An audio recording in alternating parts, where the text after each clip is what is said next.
पहली बात तो टीएमसी का फ्यूचर समाप्त है और 2026 के पश्चिम बंगाल चुनाव में जनता ने टीएमसी को हराया, उनको खारिज कर दिया और टीएमसी का भविष्य यहीं समाप्त हो गया है। और इंडी गठबंधन में बचा खुचा जो कुछ भी है उसको भी टीएमसी समाप्त कर देगी। और मेरा इतना ही कहना है इंडी गठबंधन के साथियों से, जिन्होंने बंगाल को खाया, जिन्होंने राष्ट्रीय सुरक्षा के साथ खिलवाड़ किया, जिन्होंने पश्चिम बंगाल की जनता के साथ खिलवाड़ किया, इनसे आप थोड़ा सतर्क रहना।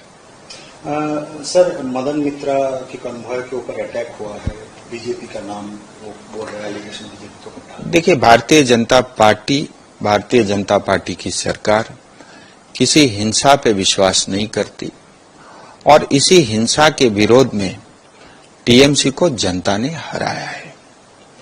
बीजेपी से बड़ी जीत पश्चिम बंगाल की जनता की जीत है और हम किसी भी तरह के हिंसा पे विश्वास नहीं करते, लेकिन हम उसमें कर भी क्या सकते हैं।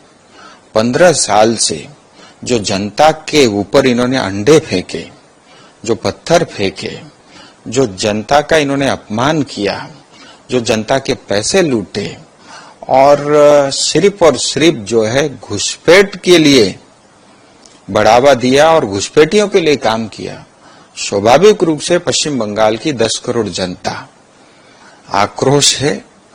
और जनता कई जगह मैं देख रहा हूं अपना आक्रोश इस तरह से व्यक्त कर रहे हैं कि मुझे लगता है कि हिंसा का मार्ग उचित नहीं है और अगर जनता पुलिस थाने में शिकायत दर्ज कराएगी तो पुलिस प्रशासन कार्रवाई अवश्य करेगी। सर, यूसुफ पठान अपना सीट छोड़ने के लिए मतलब बोला है कि उनको किसी ने बोला ही नहीं।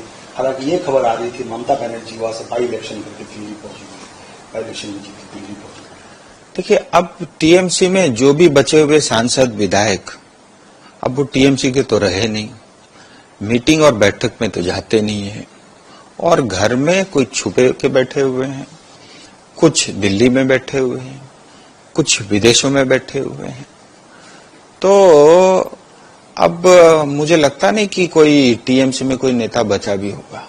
टीएमसी के बहुत सारे लीडर्स आजकल अरेस्ट हुए हैं, इसमें एक हाजरा वो भी अरेस्ट हुआ है, सुरन हाजरा अरेस्ट हुआ है। मैं इसको टीएमसी के नेता अरेस्ट नहीं कहूंगा, जो अपराधी है, जिन्होंने अपराध किया है उनके ऊपर कार्रवाई हो रही है और भारत का कानून भी ये कहता है कि अपराधी के ऊपर कानूनी कार्रवाई जरूरी है। 29 रुपये बढ़ा है डोमेस्टिक एलपीजी सिलेंडर। हाँ जी, 29 रुपये बढ़ा है डोमेस्टिक एलपीजी सिलेंडर। देखिए, जो भी हॉर्मुज में हुआ है, जो भी खाड़ी देश में हो रहा है, उसके कारण तेल, नेचुरल गैस में प्रभाव पड़ा हुआ है।